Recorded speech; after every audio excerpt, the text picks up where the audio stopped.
What is going on, everybody? Welcome back to another late night in the BrewLab with me, Lone Fox, your brewmaster in chief. And tonight, in the BrewLab, I'm coming at you with another episode of Spoiler Talk Part 2. And sorry this took me so long to record, but I've been desperately looking around about a specific information with regards to these reprints with the different symbol. Are these going to be standard legal in and on Arena or not? Are they just special things that you can open in boosters for people that play Magic? I went back and looked at the announcement video that they did. It's not very clear, so if anybody knows, please let me know in the comments. But I've gone and looked at other content creators, and nobody's talking about these cards. They're only talking about, the ones with the normal borders and stuff over here. So I'm going to skip them for now. And if it ends up that I'm wrong and they are standard legal, that gives us a whole another extra episode of spoiler talk that I can go back and look over these cards again. But for now, let's stick to these. And we've got some goodies today. First off, Monastery Swift Sweep over here. Swift Sweeper. Swift Spear is... it's a reprint. I was actually around when this was in standard. It was about 6 years ago, if I'm not mistaken, or 7 years ago. Nice that it has prowess. I think the deck, whichever deck it will be that plays 3 or 4 copies of the new Jaya Planeswalker, will want to play a full play set of this, because it's another thing that has prowess, and it'll be one of those cards that you put in with when you're trying to find that fine balance between removal / interaction and actual creatures. And I think it'll be a pretty nice deck. Definitely something I'm looking forward to testing. I just don't know what it would replace in more like aggro decks. Your current mono red deck that runs Kumano faces Kakazan. What do you take out to play this? The Gruul one has the 1-mana wolf guy that levels up, the 2/1. Do you take that out? I mean, I don't know. It's a weird one. I think it's still really strong, and it's going to see a lot of play, regardless. Next up, we got Blast Zone.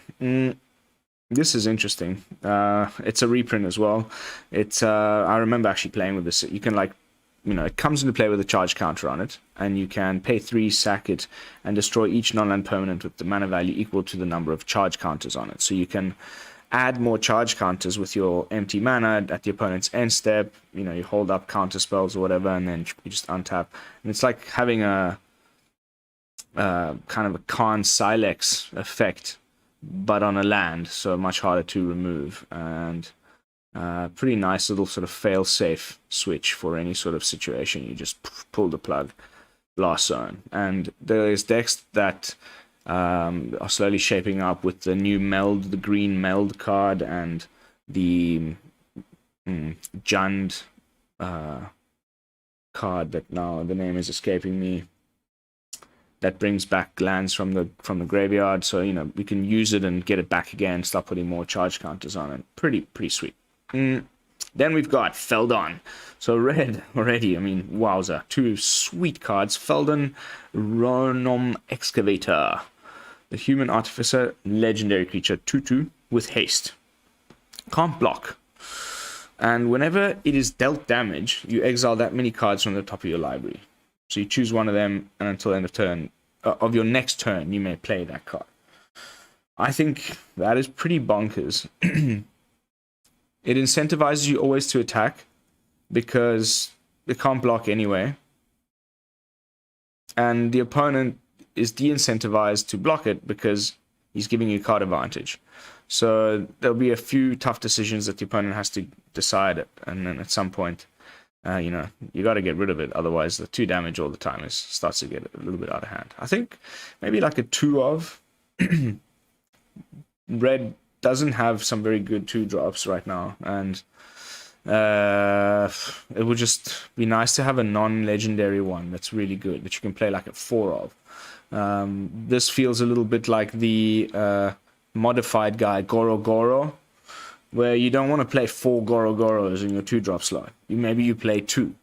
And this feels like the same. You might want to just have 2 of these, but not like even 3 might be too many. You just end up with opening hands with 2 of them in.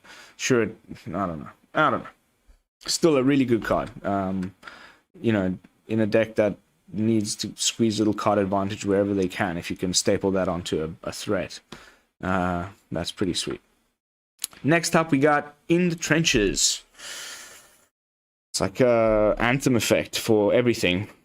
Enchantment, Mythic, 3 mana, 1 and 2 white. Creatures you control get +1/+1. So we've had, you know, what Glorious Anthem. It was in Standard not even too long ago. I think it was in Eldraine in white. Same mana cost. This is just a better one because it's got this extra ability where you can exile non-land permanent you don't control until the end of turn. Until In the Trenches leaves the battlefield. So it's like an Anthem effect that then in the late game turns into a Borrowed Time, you know, Banishing Light type of a thing.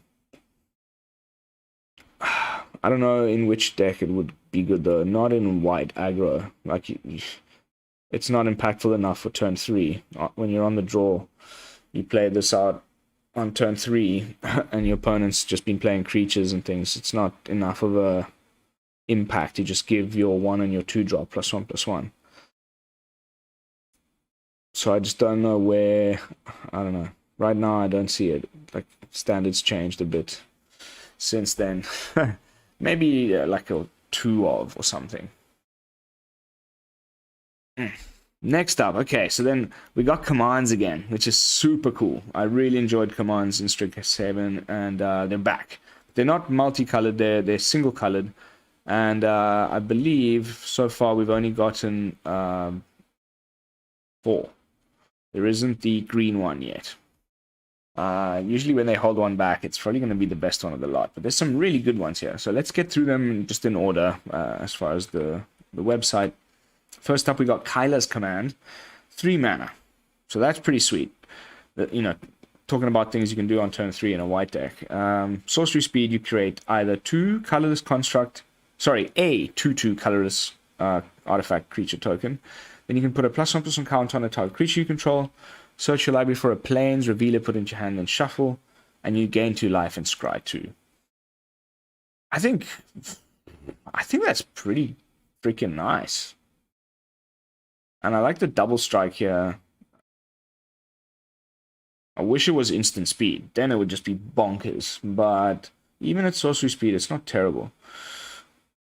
I wonder which of the modes are going to be the ones, because there's always that one mode, even on the current the charms. There's like one of the modes is the ones that's the least chosen. 2. It's just one guy. Put a counter on something. No. Find a land, so maybe, some kind of rampy type vibes, and then life gain and scry 2. I don't know. Still cool card, but I don't know if it's as that good. Unfortunately, because I kind of would have liked for white to get some slightly different play patterns and start being able to play this type of thing. But anyway, the next one is the red one, which is an instant speed. I was a bit surprised about that. And it's nice because it's the only one with the X in the casting cost. So you can choose 2, as always. Target player, that player may discard up to X cards, and they draw a card for each card discarded this way. So you're probably targeting yourself most of the time, right? You're just getting rid of stuff you don't need, or putting things you want into the graveyard that you want to put into the graveyard and drawing a new yourself a new hand potentially. But at the point at which, I don't know, because you want the X to be biggish so that the other option you choose is good. So you're not going to be doing this on like turn 3 or something, really. Because then you'll just, discard 2, draw 2. Maybe that's enough. And then you're just doing either 2 damage to target creature, 2 damage to target planeswalker, or giving a creature +X + haste.